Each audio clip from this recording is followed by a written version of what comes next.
siento que mucha gente lo está viendo así. Siento que mucha gente dice, bueno, ya cuando todos estemos vacunados vamos a regresar a la normalidad.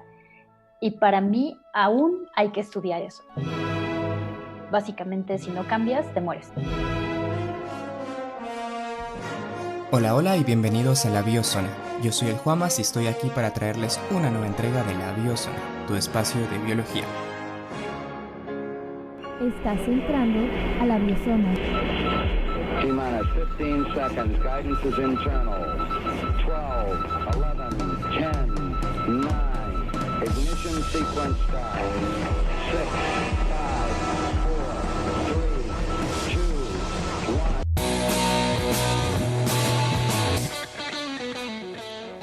1. Hoy volvemos con la segunda parte de nuestra entrevista con Zaira, o Zai la viroloca, como también se le conoce. Solamente para recordar lo que estuvimos tratando, estuvimos hablando de los 3 mundos de Zaira, la parte de la medicina. Ella es médica de formación, pero también es candidata a doctora por la UNAM. Está en la rama de la bioinformática, que es su otro mundo, y la virología. Entonces, en el capítulo pasado estuvimos hablando un poco de estos mundos. Lo que nos quedó pendiente es hablar de las mutaciones en el caso del coronavirus. Y vamos a hablar del coronavirus específicamente, pero algunas de esas cosas aplican como en el gran panorama de las mutaciones. Para entender un poco esto de las mutaciones y de la importancia de lo que implica para el desarrollo de la pandemia, creo que lo primero es empezar con definir qué es una mutación. Bueno, una mutación es el cambio que puede pasar en el genoma de cualquier ser vivo. Y en el caso de los virus, bueno, son cambios que generalmente ocurren en el momento de la replicación. Y lo hacen porque les da mayor capacidad de seguir estando vigentes. Básicamente, si no cambias, te mueres. Entonces, para ponerlo de una forma muy simple y que se entienda, esta mutación puede o no ser funcional y entonces podemos compararlo a cuando utilizamos el autocorrector y mandamos una palabra dentro de una oración. Queremos decir algo y el autocorrector nos cambia una palabra. Esta va a ser una mutación. Si nuestra oración sigue siendo entendible, entonces esta mutación es funcional y puede utilizarse.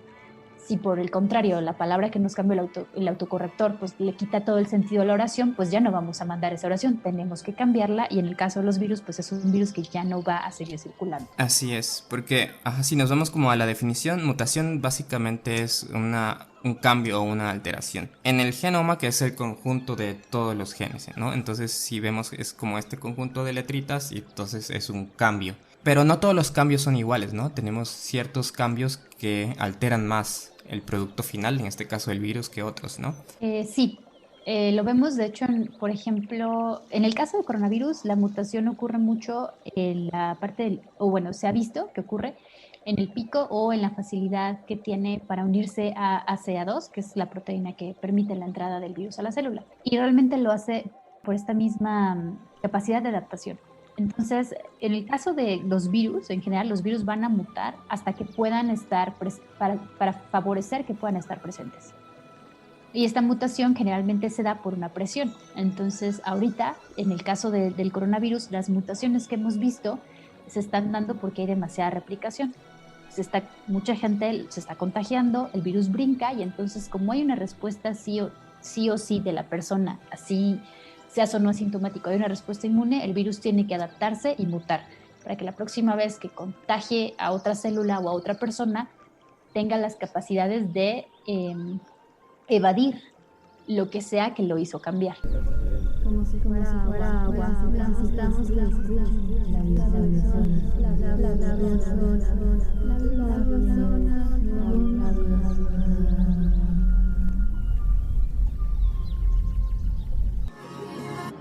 I took the lead. Somebody's heart.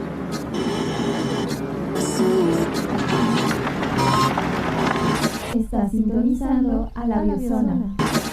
Y bueno, me gustaría dar mi perspectiva así como más puramente biológica, porque me parece muy interesante que podamos ver casi en tiempo real a la evolución ocurriendo, porque hoy en día en 2021 todavía hay gente que niega el hecho de la evolución, pero bueno, la tenemos aquí frente a frente viendo cómo el virus está cambiando.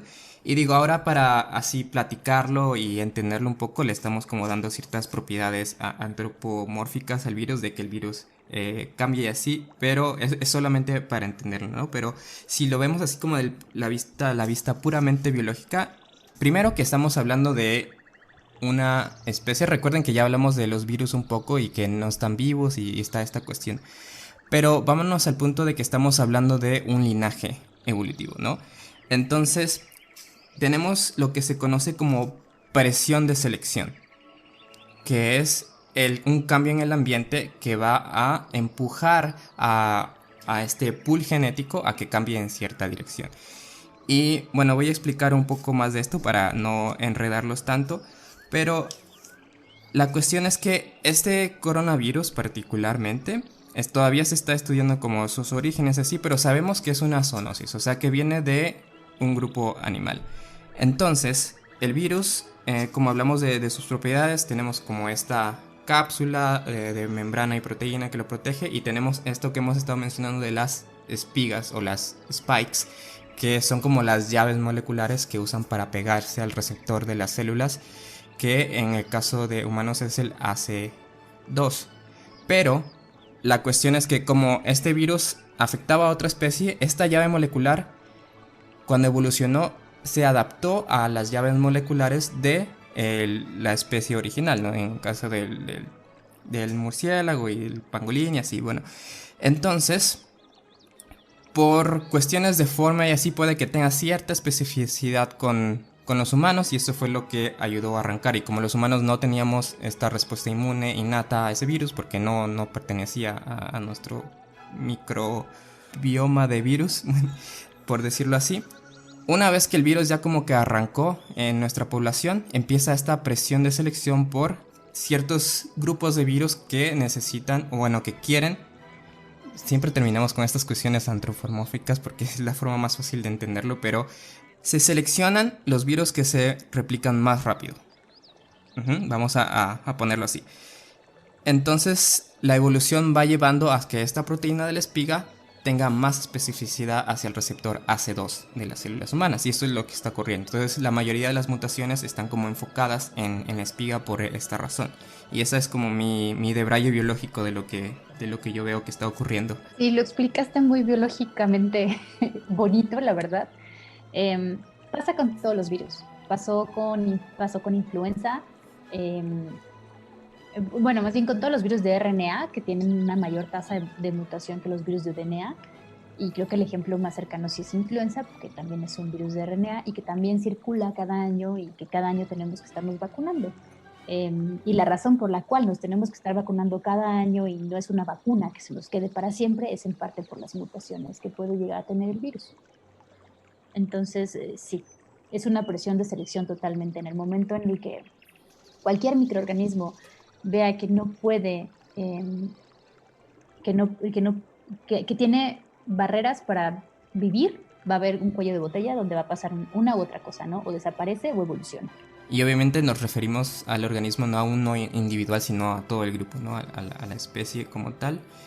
También qué bueno que mencionas esos de ADN y ARN, porque recuerden en el capítulo muy atrás de las biomoléculas, vimos como la naturaleza de estas dos moléculas, y por la naturaleza misma de estas moléculas es que los virus de ARN suelen tener una tasa de mutación mucho mayor. Así es. Estaba viendo por ahí, había un cálculo, no sé qué tan exacto sea, pero más o menos estimaban que la tasa de mutaciones son como 11 cambios por replicación, que es un montón, pero obviamente algunas de estas mutaciones son sinónimas, entonces no ocurre nada, pero me parece una tasa de mutación bastante alta. Sí es bastante alta. Normalmente lo que hacemos es calcularla por año y después estimamos más o menos cuánto cambia por mes en los virus en general. Lo bueno es que, el SARS ha sido, el COVID, el SARS-CoV-2 ha sido un virus que ha circulado tanto que ha sido posible estudiarlo casi en tiempo real. Y está increíble eso, justo lo que mencionas, ¿no? Si no son sinónimas, pues no van a afectar en nada, no van a modificar en nada. Pero hay algo que es muy cierto y que cada vez estamos más convencidos en la comunidad científica, y es que mientras más se siga contagiando gente, más se siga esparciendo el virus, más va a seguir mutando. Y entonces, ¿qué es lo que estamos viendo ahorita? Nos está costando trabajo alcanzar. Sí, más chance tiene de mutar. Es como los chismes, ¿no? Que mientras más vaya de boca en boca, más probabilidades tiene de cambiar y terminar en algo totalmente diferente de lo que... Un teléfono descompuesto, estoy de acuerdo. Sí, sí. Y hay ciertos rieles, ¿no? Porque si el virus cambia demasiado, pues ya no va a ser viable para infectar a células humanas, ¿no? Pero así va este caminito de presiones de selección, de que si cambias mucho, pues tampoco sirve. Si no cambias mucho, pues otras células, otros virus que estén un poco más adaptados, pues esos linajes van a tomar el control de la infección, de la pandemia. Porque lo que estamos viendo ahorita es como cierta competencia, ¿no? Entre las distintas mutantes. Sí, justamente está esta mutante que sabemos que estaba en Sudáfrica y en Brasil y que se reporta como que tuvo un cambio en el spike y eso la hace mucho más, con mayor capacidad de infectar y también con mayor capacidad de tener una respuesta. Entonces, una sintomatología más grave. Entonces, claro, aquí pareciera que hay una competencia de ver cuál es el que logra reproducirse más, porque a final de cuentas, o replicarse más, porque a final de cuentas, pues todos buscamos lo mismo, ¿no? Que es sobrevivir. Y creo que a pesar de que los virus se consideran seres no vivos, pues se tienen que replicar y entonces su única función es esa. Van a buscar eso, replicar. Sí, y bueno, ya que mencionas esto de las variables, que hay unas son un poco más transmisibles y otras son un poco más peligrosas, ¿en qué consisten estas? No en términos de funcional del virus, pero en términos de yo como persona me infecto, ¿qué me puede pasar? Lo que se ha reportado actualmente son cuadros más severos de las infecciones con la nueva mutante. Se reportaron cuadros mucho más severos que requieren atención médica más específica y eso significa que tienes mayor probabilidad de estar intubado, mayor probabilidad de que sea una enfermedad grave o de inclusive llegar a muerte. Entonces, para fines de nosotros humanos, lo que tendríamos que considerar es justamente esta ecuación, ¿no? Mientras más se replica, más muta. La única forma de evitar que mute, pues es evitando que se replique y la forma de evitar que se replique es cuidándonos lo suficiente para evitar contagiarnos o contagiar a los demás. Quédate en casa. Sí, justamente, ¿no? O usa un cubrebocas y está en el aire libre y trata de evitar exponerte, ¿no? Creo que el humano es un ser adaptable y estamos en una situación donde deberíamos de llevar al máximo esta capacidad de adaptación para el beneficio de todos. Entonces, para fines prácticos es eso, evitemos que se replique, evitemos que se esparza y entonces así podríamos disminuir la velocidad de mutaciones y que nos gane a nosotros, que nos vaya ganando, porque actualmente cuando salió esta nueva mutación habían estas dudas de si la nueva vacuna iba o no a ser útil para esta nueva mutación. Y actualmente salió un comunicado de la CDC diciendo que, bueno, que al menos la vacuna de Johnson y la de AstraZeneca sí funcionan con la nueva mutación y que podemos estar tranquilos. Pero ¿qué tanto tenemos que seguir buscando esta mutación? ¿Qué tanto podemos seguir favoreciendo hasta que llegue un punto de digan, bueno, no, hay que crear una nueva vacuna? Sí, que porque por ahora, bueno, tenemos la suerte de que tenemos vacunas que todavía son efectivas, pero si dejamos que el virus siga mutando, pues eventualmente va a haber una variante que pues va a escapar a la vacuna, ¿no? Y vamos a necesitar uno nuevo. O sea, básicamente se reinicia todo, volvemos al inicio. Así es, justamente. Sí, y lo de Johnson Johnson, está interesante porque cuando sacaron los estudios clínicos, pues han reportado un 65% de efectividad, y así que si lo comparas con la de Pfizer y Moderna, que es como 95, 90 y tantos, se ve así como de que, bueno, ¿para qué me voy a poner esa? Bueno, en términos de un país, ¿no? Que está comprando, ¿por qué vamos a comprar esta que es menos efectiva? Pero la cuestión es que se probaron, o sea, la comparación es un poco injusta por el tiempo y la forma en la que se probaron, ¿no? Entonces el virus ya está mucho más disperso en la población, entonces pues cuando hacen estas pruebas clínicas pues es un poco más injusto compararlas así directamente.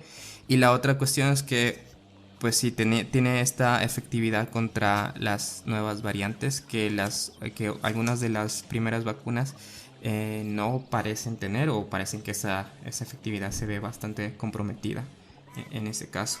Sí, digo, estos porcentajes de efectividad, tienes toda la razón, fue muy injusto. Fue injusto porque los reportes o los clinical trials que han salido son en poblaciones con números muy diferentes. hay estudios que se hicieron en 70 personas, mientras que otra vacuna la hizo en 500. La verdad es que ahorita no recuerdo cuál fue cuál.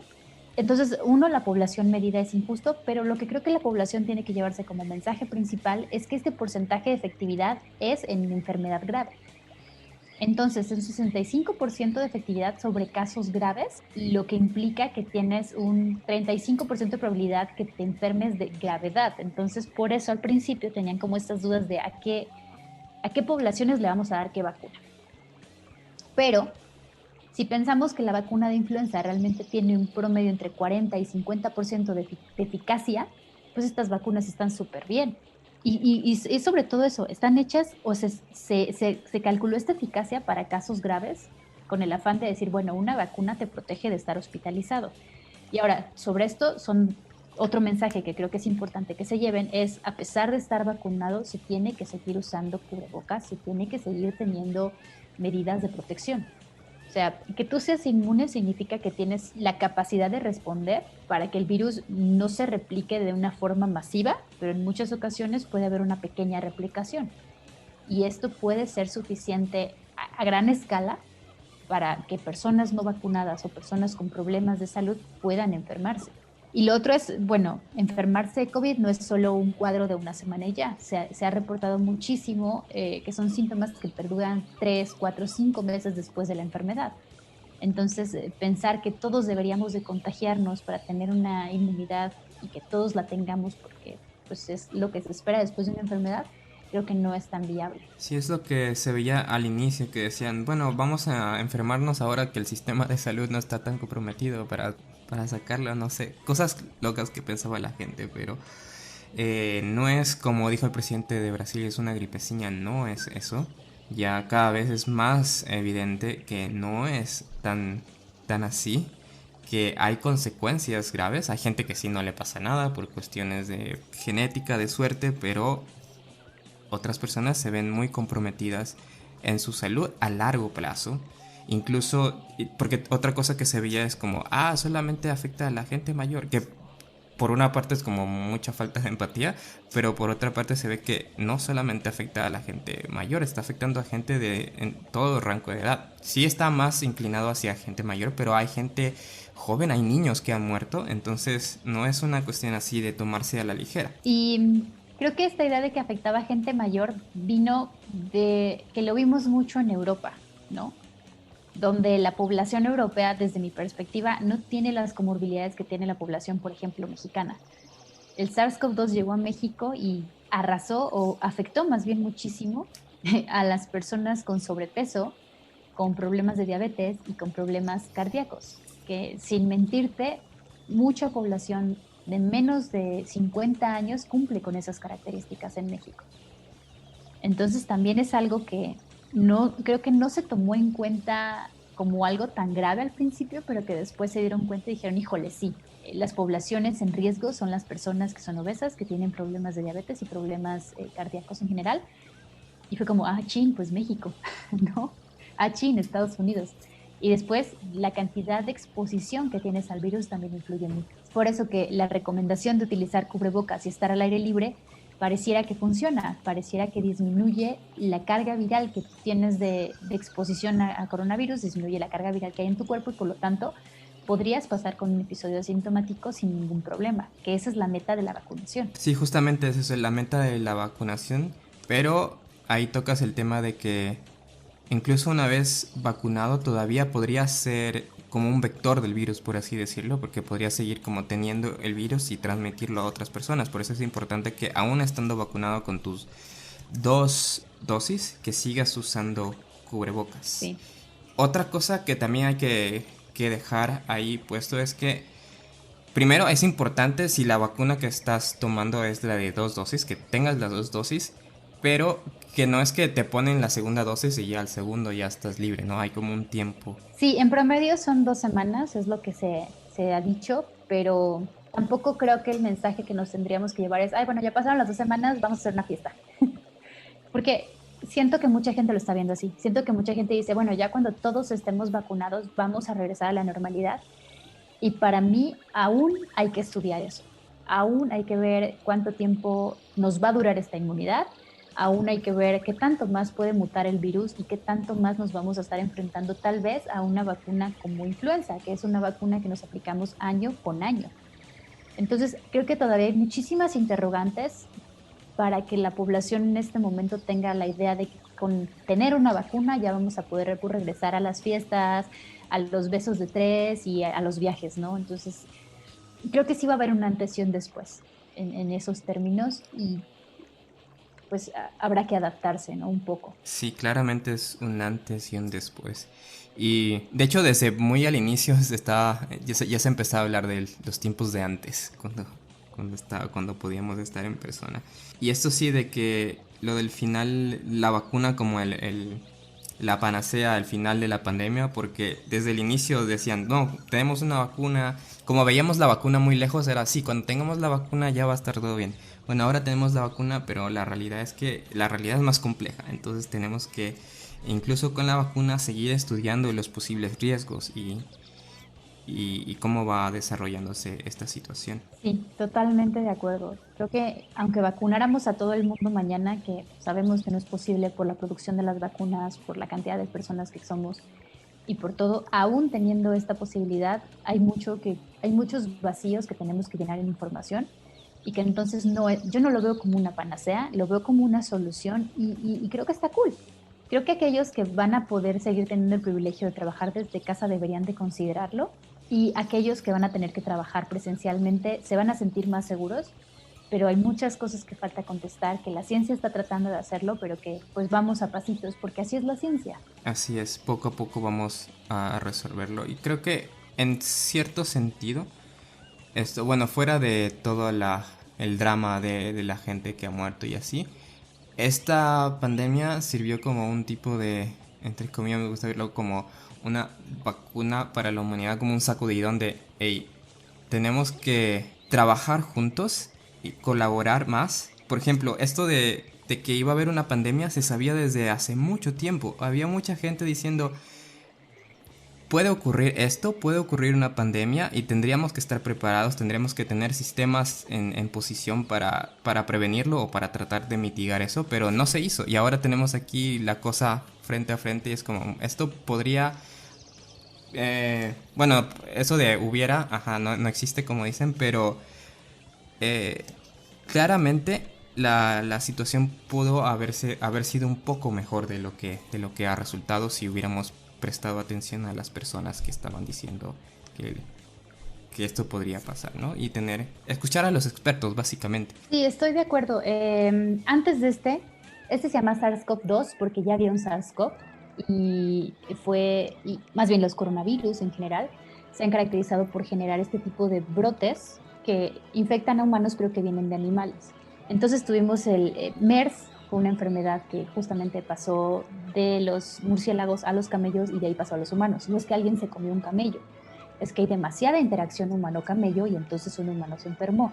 No se volvió una pandemia, tal vez porque tuvimos mucha suerte o porque tal vez no había tanta globalización. Tal vez no habían tantos viajes, tal vez no había tanto comercio y entonces se restringió en un lugar. Pero justo lo que tú dices, los SARS ya habían estado empezando a ser estudiados y justamente hay un paper, un artículo de 2010, algo así más o menos, que justamente dice, ¿no? Como estamos estudiando estos virus, los coronavirus, y saltan fácilmente a los humanos y nos estamos enfrentando a una familia que podría ser pandémica. Y bueno, pum, ¿no? Ya estamos en este punto. Y creo que la parte más importante que tenemos que considerar aquí es que estos son virus que son de animales y que dentro de la familia sí hay unos que pueden infectar a los humanos, pero este virus en particular, todos decimos ahí, este chino que se comió una sopa de murciélago. Pues realmente no sabemos si fue un chino que se comió una sopa de murciélago o fue una persona que estaba demasiado expuesta a los murciélagos y saltó el virus. Y ¿qué es más probable? Es lo más probable, claro, ¿no? Porque estamos asumiendo que si la comida se cocinó, a menos que se lo haya comido crudo, pero si se cocinó, pues tuvo que haber matado ciertos microorganismos y entre esos tal vez un virus cuya capa es lipídica, ¿no? Pero entonces este constante contacto con animales que no deberíamos de tener, que conocemos como zoonosis, creo que es una de las vías más rápidas de saltos en microorganismos animales hacia humanos. Y no es la primera vez que vemos algo así. No es la primera vez que sabemos o que se ha estudiado o se cree que un animal le pasó un virus a un humano y de ahí el humano se encargó de pasárselo a más humanos. Entonces creo que la lección más interesante que podríamos llevarnos de todo esto es justamente tratar de no estar tan involucrados en ecosistemas donde no pertenecemos. Realmente para mí esto de tener un murciélago de mascota, de tener un hurón de mascota, creo que es algo que no debería de pasar. Una, porque pobre animalito, pero dos, no sabemos qué microorganismos tienen estos animalitos que tal vez puedan pasar a los humanos y generar otra pandemia. Y además está todo esto de, pues, de arrasar con la selva y demás, ¿no? Como meternos ahí a donde no deberíamos estarnos metiendo. Sí, concuerdo contigo. Esto de las pandemias suena tan fatalista como el cambio climático, pero al mismo tiempo lo estamos viviendo. Hola. Ay. Ven. Entra a la biozona. Si quieres formar parte de la biozona, envía un correo a contacto@labiozona.com. Y van de la mano, ¿no? Porque, bueno, el cambio climático es como consecuencia directa de nuestras actividades y nuestras actividades sobre el ambiente. Y bueno, estas pandemias también son como una consecuencia de nuestras actividades sobre el ambiente. Sí, creo que el mensaje es ese, ¿no? Como respetar al ambiente. Que es toda una cuestión ahí complicada, ¿no? Porque también hay intereses económicos detrás de esto de no respetar al ambiente, ¿no? Entonces, hasta que aprendamos a convivir, bueno, si es que aprendemos a convivir con el ambiente, bueno, de eso dependerá nuestro futuro en el próximo milenio. Si es que llegamos al próximo milenio, dependerá de que aprendamos a convivir con el ambiente de forma pacífica. Y no, pues nos iremos a Marte y a ver qué desastre hacemos allá. Sí, porque ya estamos viendo para misiones, como, bueno, esto ya se jodió, vamos para allá. Pero sí es importante eso de la exploración para mantener como la esperanza y como la unidad. Pero sí, mientras no resolvemos el problema que tenemos aquí de nuestra interacción con el ambiente, pues este tipo de cosas van a seguir ocurriendo. Nuestra interacción con el ambiente y luego nuestra interacción con la gente que genera el conocimiento, porque, o sea, sí está ese paper que predecía que te hacía observación, o sea, no predecía, hacía esta observación que los coronavirus saltan muy rápidamente. Entonces aquí hay algo de cuidado. Entonces, o sea, un paper olvidado ahí, nadie le hizo caso, en términos de los políticos me refiero, y bueno, entonces habría que tener más como una mejor comunicación ahí como político-ciencia. Estoy de acuerdo que, bueno, yo creo que desde influenza tuvo que haber esta llamada de atención de, oigan, aguas, ¿no? Hay que invertir en ciencia. Y ahorita creo que el mensaje es ese nuevamente, oigan, inviertan en ciencia. Desde lo personal y desde donde me encuentro en este momento, creo que ese es un mensaje que los políticos tienen que considerar, y más nuestros políticos mexicanos. O sea, la realidad es que cada año hay recortes en ciencia a México y eso no nos favorece a nadie, ¿no? No nos favorece un país sin ciencia, porque justamente un país sin ciencia es un país que no sería capaz de responder a emergencias que van a seguir ocurriendo, porque el cambio climático es inevitable, ya estamos en él. Podemos tratar de disminuir la intensidad, pero la realidad es que la tormenta ya inició. Y nuestra exposición constante al medio ambiente, pues es algo que siempre nos va a tener en riesgo.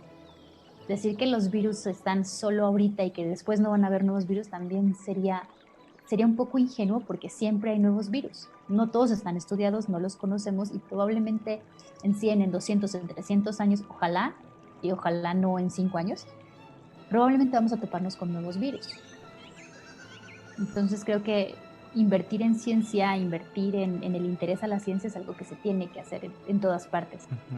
Que además tenemos por ahí esta amenaza latente de las superbacterias que andan por ahí como diciendo ey, y mucha gente muchos científicos están como tratando de llamar la atención de que por ahí podría haber cierto peligro de bacterias resistentes a todos los antibióticos, que creo que no se está tomando con la suficiente seriedad también, y a ver si con este sacudidón se empieza a tomar un poco más en serio. Sí, la OMS de hecho fue la que lanzó un comunicado que si no estamos como bien encima de esto, probablemente para 2030, es que tengamos un riesgo de superbacterias súper locas. Actualmente, hace un par de años, sí fue en el 2019, hubieron unas personas que estaban enfermas con bacterias súper resistentes y la terapia fue el uso de bacteriófagos, que son estos virus que infectan a células procariontes, en este caso las bacterias, y tienen la capacidad de matarlos o contener esta infección bacteriana.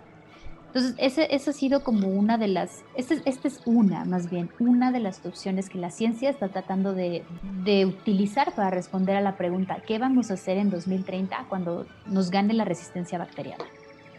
Que nuevamente la resistencia bacteriana está dada por justamente el uso loco de antibióticos, pero al mismo tiempo no solo antibióticos porque me dio una gripe, sino antibióticos en nuestros alimentos, en la carne que consumimos, prácticamente en muchas cosas, ¿no? Entonces, sí pareciera que necesitamos un llamado de emergencia a nuestras actitudes como seres humanos respecto al medio ambiente, porque al menos por donde sea que lo veas, ahorita es un cuello de botella. Ujú. Sí, Pi. Sí, y en la cuestión del futuro, ya que hablamos del futuro, esto del desarrollo de las vacunas de ARN mensajero, que es una tecnología muy nueva, también abre como la puerta, ¿no? A nuevas tecnologías para desarrollar nuevas vacunas para otras enfermedades. ¿De esto podemos comentar un poquito? Creo que justamente va a ser para aquellos virus de ARN, porque pues justamente por la forma en cómo funcionan. No sé qué tanto más vaya a avanzar realmente las vacunas en este momento o el estudio de ciertas enfermedades y ciertas vacunas para las enfermedades, porque como te llevo diciendo, mucho responde a las necesidades. Entonces hay necesidades que no son tan primordiales y entonces no hay tanta inversión en el estudio de estos. En un mundo ideal, creo que dos de las siguientes que tendríamos que concentrarnos es decir, bueno, tenemos la tecnología, tenemos el dinero, tenemos el tiempo, podrían ser ébola y podrían ser sarampión, ¿no? Pero, pero realmente, ¿cuál es el futuro de estas vacunas de RNM y en qué más se van a utilizar? Creo que es algo que en este momento es un poco incierto. Creo que estamos avanzando, vamos muy al día y creo que ahorita la prioridad es tratar de controlar la pandemia actual y después pues ver qué podría pasar, ¿no? Hacia dónde podríamos dirigir todas estas tecnologías que desde luego están muy buenas, pero también creo que son tecnologías que tienen un costo, ¿no? Por ejemplo, Ujú. la vacuna Sputnik es mucho más barata que la que es hecha con adenovirus que una vacuna que está hecha con ARNM, ¿no? Entonces estas tecnologías tienen un costo y entonces ahí vamos a entrar en temas sociales y de economía en los cuales pues tampoco sabemos hacia dónde puede ir porque muchas veces manda la economía. Sí, ese es un buen punto, que no había considerado eso del precio y así, pero lo que mencionas está bien así. Primero veamos si hay futuro y ya después vemos qué hacemos con ese futuro. Sí. Vamos a enfocarnos en lo que tenemos de ahora. Y, pero nos gusta hablar del futuro también porque estamos aquí en este programa estamos obsesionados con dos cosas, el pasado y el futuro. Entonces por eso te trajimos a ti para hablar un poquito del presente y lo que está ocurriendo. Pero también quisiera hablar de tu disciplina. Bueno, mencionábamos al inicio de la informática en el episodio anterior. ¿Y cómo ves entonces tú el futuro, pero ya de la bioinformática como campo? Creo que es un nicho muy grande. Creo que tiene muchísimas ramas. Creo que la parte de inteligencia artificial va a ser súper útil para pulir herramientas que ya existen y hacerlas funcionar mejor, para responder preguntas basado como en variables que tal vez al ojo humano se puedan escapar y que una red neuronal dice, no, pues una red de aprendizaje lo puede solucionar más rápido. Lo hemos estado viendo muy aplicado en la medicina, en temas desde otra vez uso de redes neuronales para identificar ciertas enfermedades, como toda la parte de la medicina personalizada. Toda la parte de medicina personalizada es secuenciación genómica, identificación de cómo es una persona completamente, guiados por sus genes y por su expresión genética y por las proteínas que genera. Y esto lo llamamos las ómicas, que es la metagenómica, proteómica y transcriptómica. Y esto es el futuro en medicina, de eso no me queda la menor duda. Y de ahí aplicaciones en otras áreas de la biología, como las plantas, como los hongos, la bioinformática nos está ayudando muchísimo a entender qué está pasando y cómo está pasando. Nos ayuda como a afinar preguntas que siempre han existido y poder llevarlas a otro nivel. Entonces creo que hay mucho campo para la bioinformática y ojalá haya mucho interés cada vez más en este análisis de datos y de contestar preguntas biológicas desde un enfoque muy computacional, porque aparte es hasta cierto punto, o desde mi forma de verlo, es algo un poco más, ahorita en la pandemia yo lo he visto como algo más sencillo, mientras que yo puedo trabajar en mi computadora, mis compañeros están muy estacionados en su ciencia porque pues, no pueden hacer ciencia desde sus casas. Entonces creo que también es algo que nos va a seguir revolucionando y bueno, ahora tenemos computadoras que pueden hacer cosas que antes ni siquiera nos imaginábamos, ¿no? O sea, la primera computadora era un cuarto y ahorita tenemos laptops y yo, por ejemplo, trabajo en una supercomputadora. Entonces tenemos todas estas cosas que siguen avanzando y nos siguen facilitando tener acceso a nuevas ideas, a nueva información y a mucha creatividad.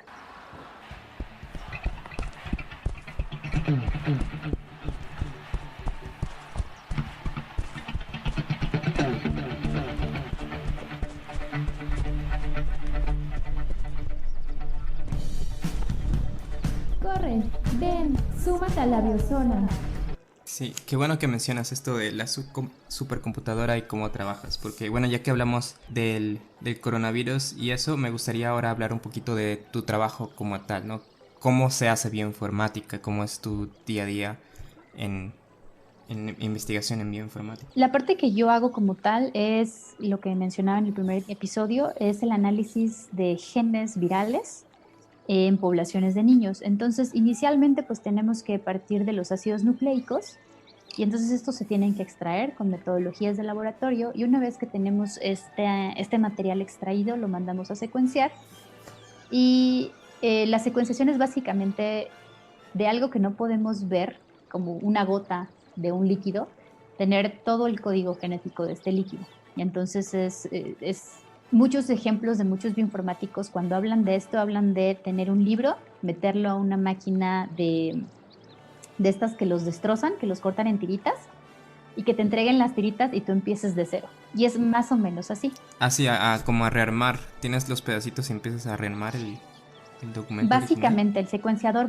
toma como, se parte el gen, cualquier gen se tiene que partir y después se replica, se copia este gen y entonces mientras se van generando las copias se toman fotos y estas fotos se traducen a letras.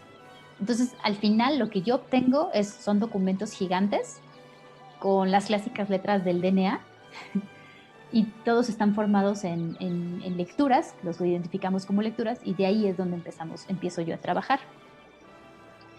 Lo primero que hacemos normalmente es tratar de identificar cuáles lecturas son las mejores, cuáles lecturas son las que nos van a servir y después tratamos de, por diferentes metodologías y cada bioinformático tiene metodologías diferentes, tratamos de asignarle un nombre a esta lectura o a un gen, porque tú puedes juntar lecturas de forma que generes un pedazo de genoma o inclusive un genoma completo.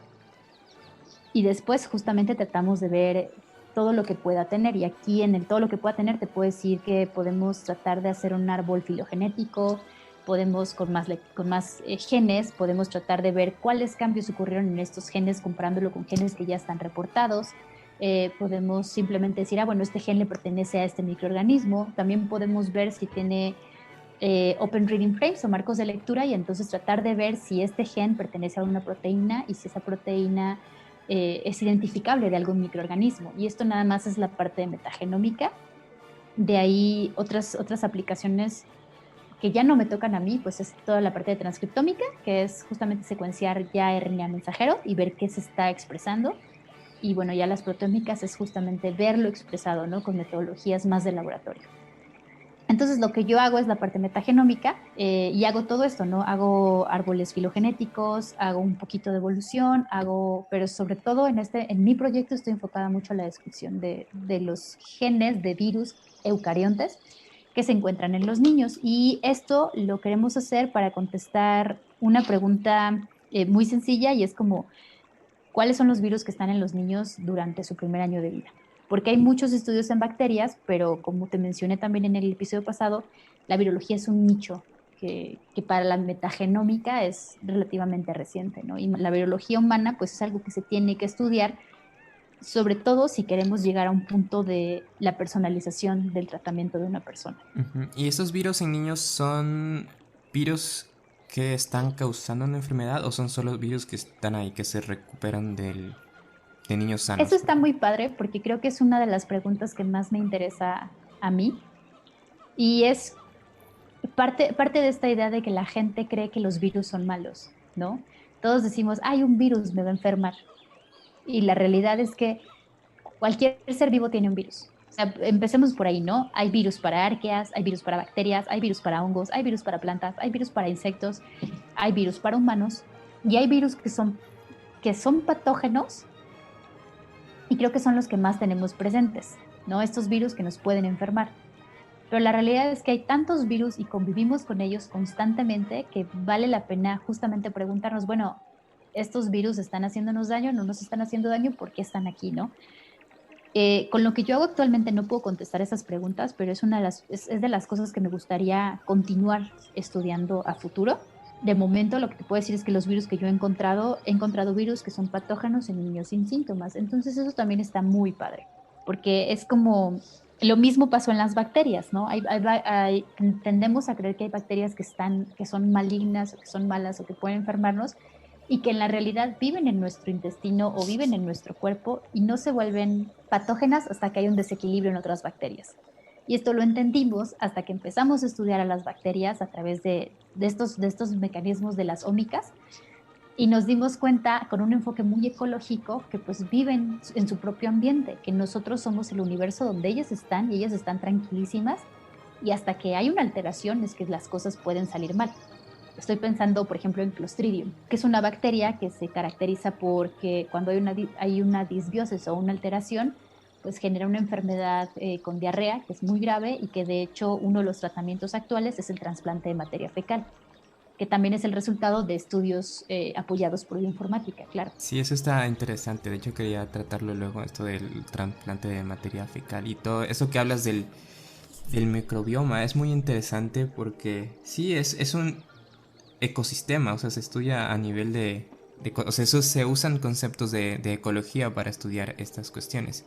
Y no me había puesto a pensar que sí, que la bioinformática tiene mucho que ver en estas cuestiones, porque estás analizando mucha información de pues metagenómica, de transcriptómica y de proteómica, ¿no? Sobre todo mucho de transcriptómica, ¿no? Porque quieres ver como las interacciones en tiempo real, básicamente, ¿no? Sí, creo que es una mezcla, para interacciones en tiempo real totalmente es transcriptómica y proteómica, porque tú puedes tener un transcrito, pero no puedes saber realmente qué tanto se está expresando o en qué nivel hasta que no haces una proteómica y puedes ver justamente la proteína ya expresada, ¿no? Entonces, el futuro de la investigación en algunas áreas va muy enfocada a las ómicas, lo cual está padrísimo, o al menos a mí me gusta mucho y creo que vale la pena apoyar este tipo de investigaciones porque han contestado preguntas muy interesantes.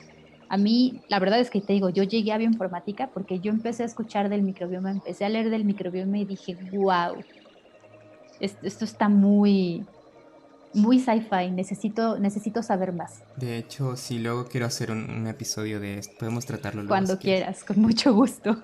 Cuando tú entraste a bioinformática, tú entraste por esta curiosidad, ¿no? Pero tenías herramientas de código porque usas código, ¿no? O sea, estás haciendo código y tú ya sabías programar y eso. Nada. ¿O aprendiste en la marcha? Nada, no sabía. Sabía para qué la quería y todavía quiero hacer como ser capaz de hacer este mix entre medicina y ecología. Porque hasta ahorita mucho de lo que yo he visto no es muy ecológico. O sea, muchos del approach que he visto en medicina para cuestiones de microbioma han sido muy enfocadas a solucionar problemas. Entonces no las he visto tan enfocadas a entender la microbiota como un sistema ecológico, como un ecosistema que tienes que entender cómo funciona, cómo interactúa y cómo está afectado por los diferentes cambios que nosotros, humanos, hacemos a nuestro microbioma de cualquier parte del cuerpo. Entonces, esa era mi duda y no sabía nada. De hecho, creo que en pequeña forma pequé de ingenua porque dije, ay, pues no puede ser tan difícil, ¿no? Ujú, Y sí. justamente, ¿no? Tuve que aprender a programar en diferentes lenguajes, todavía sigo aprendiendo, o sea, todavía si tú ves mi ventana de internet, tiene 50 pestañas y cada pestaña tiene algo diferente de las mil dudas que surgen, ¿no? Y para mí fue un cambio de área, pasar de medicina. Sí, estoy viendo ahorita mi pestaña de internet y te comprendo totalmente. Claro, para mí fue saltar de medicina, que es muy resolutiva, a un área mucho más biológica, que es más de cuestionar, no tanto de resolver. Y aprender o sea, yo no sabía de mi computadora, solo sabía aprenderla, y ahorita que trabajo en una supercomputadora, pues tengo que saber qué es un nodo, qué son unos cores, cómo funciona un programa para hacerlo lo más eficiente posible, todo, ¿no? Todos estos parámetros que para mí eran como, ¿what? No, ni de broma. Entonces, para mí fue un salto de área, pero estuvo muy interesante. Tuve que aprender muchas cosas de cero. Sin mentirte que molecular tuve que reaprenderla. O sea, inclusive la molecular tuve que reaprenderla, y para virología tomé cursos también de virología. No fue como que yo llegara así de, sí, claro, yo sé todo de los virus, porque en realidad no, mi formación está enfocada al tratamiento de las enfermedades y a entender un poquito de ellas, pero nunca al nivel en lo que lo tienes que hacer para entender, por ejemplo, cómo funcionan los tipos de virus, las clasificaciones de los virus, todo, ¿no? Entonces, eso sí, esto ha sido mucho, mucho aprendizaje. Sí, y bueno, en ese sentido me gustaría preguntarte así como qué consejos tienes para si hay personas por ahí que nos estén escuchando, no sé, a nivel licenciatura o incluso antes, que a lo mejor se interesan en este tipo de preguntas primero o en este tipo de herramientas como la bioinformática, pero a lo mejor tienen miedo de programación. Ah, no sé nada de programación, o así, y cómo se podrían más o menos como ir acercando a este mundo, cómo se podrían ir acercando a este mundo de la bioinformática. Creo que estamos en una época muy chida porque cualquier duda que tengas, alguien ya la tuvo y está en internet. Entonces, al principio va a haber un choque de lenguaje. Digo, si eres como yo, que eres como que yo me consideraba, te digo, yo nada más sabía aprender mi computadora y párale de contar. Claro, cuando entras a un mundo que es muy informático, al principio chocas mucho, ¿no? Entonces tienes que estar constantemente diciendo, bueno, pero ¿qué es esto? ¿Qué significa esto? Tienes que googlear más y más y más. Pero afortunadamente justo eso, ¿no? Estamos en una época donde mucha información ya está disponible y tienes plataformas donde puedes encontrar clases de cómo ir entendiendo las cosas. Desde YouTube hasta Coursera hay clases que están enfocadas a la metagenómica y al data science genómico. Y creo que esta facilidad permite que cualquier persona pueda acercarse, y de ahí el miedo se te puede quitar sabiendo que justamente cualquier duda que tengas, porque a mí me pasa constantemente, cualquier duda que tengo, cualquier cosa que no sé qué hacer, puedo googlearla, y hay muchos foros donde hay miles de opiniones. De ahí, claro, te vas a ahogar en un mar de opciones, pero siempre puedes jugar a experimentar, siempre puedes jugar a hacer ensayos, y bueno, a final de cuentas eso es ciencia. Ujú, exactamente. Me gusta esto que comentas, porque sí, al inicio es una barrera de lenguaje, básicamente, es un lenguaje totalmente diferente, pero poco a poco, y lo bueno es que ahora sí tenemos todo al alcance de un clic. Y creo que es importante no tener miedo al fracaso, porque creo que mucha gente dice, híjole, ¿cómo me voy a aprender 5 lenguajes de programación? No, mi cerebro no da. Bueno, o sea, la realidad es que hay gente que trabaja durante 50 años en estos 5 lenguajes de programación y todavía los ves googleando, oye, ¿cómo puedo hacer esto? Porque se te olvida, porque es demasiada información, porque no somos computadoras. Entonces, no tiene que ser que te lo aprendas de memoria y que te sepas qué hace cada una de las cosas dentro de tu lenguaje de programación. Creo que lo más importante es que lo entiendas, sepas cómo sacarle provecho, y todo lo demás lo puedes googlear. Siempre, no importa, puedes tener 30 años en el mismo ambiente y vas a estar googleando. Es lo normal, ¿no? Entonces, y en general así es, creo que la ciencia en general así es. Entonces, creo que lo más importante es no tener miedo al fallo, porque la realidad es que vas a fallar muchas veces, pero está bien, es el proceso de aprendizaje. Sí, es la perseverancia Sí, que, que hay que tener en esta cosa. Y perseverancia para seguir tu pregunta, ¿no? Como que elige algo que te interesa, que quieras saber y sigue esa pregunta. Ya lo demás, las cosas técnicas, pues van poco a poco y todo se puede googlear. Y es verdad, uno sigue googleando a veces cosas básicas, al menos en lo que yo hago. A veces me encuentro googleando cosas bien básicas como cómo calcular el área de esfera. Todavía de repente es como, ay, ¿cómo era? Y, Claro. y más de una vez, ¿eh? Sí, sí, pasa mucho. O sea, siento que mucha gente ve a los científicos como estos super robots que tienen una capacidad inagotable y que no nos equivocamos y que todo nos lo sabemos, ¿no? Cosa que nos preguntes lo vamos a saber. Y no es cierto. O sea, si tú ahorita me preguntas algo de alguno de los lenguajes en los que programo, lo más probable es que te diga, ay, a ver, espérame, lo googleo para estar segura. ¿No? Entonces, pasa. Ujú. Y está muy bien. Creo que es parte de lo bonito de ser un ser humano. Sí, así es. Y estar. Los valores que rescatamos entonces como la perseverancia y la tolerancia al fracaso, la tolerancia a la Sí, frustración. Es lo que hay que tener ahí. Y recuerda tu pregunta, recuerda por qué empezaste este camino de la ciencia y por qué estás ahí. sí, estoy totalmente de acuerdo contigo. Sé terco. Ujú. Terco es una de las cosas que tenemos como esa obsesión insana por la cosa que queremos saber, que estamos ahí. Dale y Pero está dale. bien. Yo creo que tiene recompensas muy bonitas cuando tu pregunta o tu curiosidad puede ser contestada y dices, wow, esto me está gustando mucho. ¿A dónde va o hacia dónde lo estoy llevando? Es una sensación muy bonita. La curiosidad en general es hermosa. Entonces creo que es eso, creo que ser terco, ser curioso, ser perseverante y ser muy resiliente. Son como las cuatro cosas que tienes que tener siempre como pilares en la vida científica, sin importar el área. Ujú, exactamente. Y vemos que esas cosas pues tienen un impacto directo en la sociedad, a lo mejor no individualmente como científicos, a lo mejor tú, yo o cualquier otra persona que está haciendo ciencia, no es que directamente, pero en comunidad, al conjunto de esta empresa que se llama ciencia, es la que está ahí pues ayudando, soportando, al servicio de la humanidad. Creo que eso es lo que hay que recordar, estamos al servicio de la humanidad. Sí, estoy totalmente de acuerdo contigo. Y bueno, contigo el tiempo pasa muy rápido porque son muchas cosas interesantes que hay que tratar. Entonces vamos a ir cerrando porque ya se nos fue ya otro programa. Pero por último, para cerrar así como del episodio pasado y de este, algo con lo que quieras que la gente se quede así como, si olvidas todo, eso es lo que tienes que recordar. En temas de pandemia, si olvidas todo, recuerda cuidarte y cuidar a los demás, usar un cubrebocas.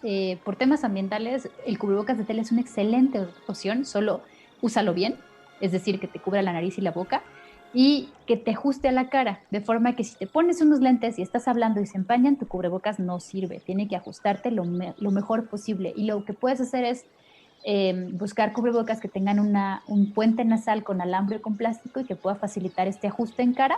Y también había visto como unas sugerencias de usar ligas externas para ajustar el cubrebocas.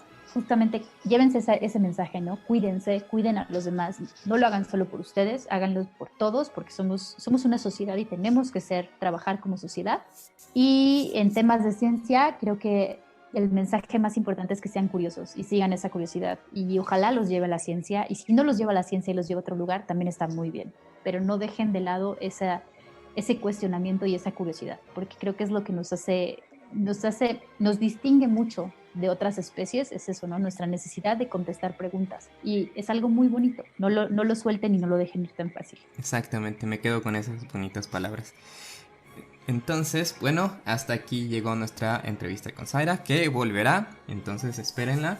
Y esa fue nuestra emisión de La Biosona de esta semana. Nos vemos. Nos vemos, muchas gracias. Chao.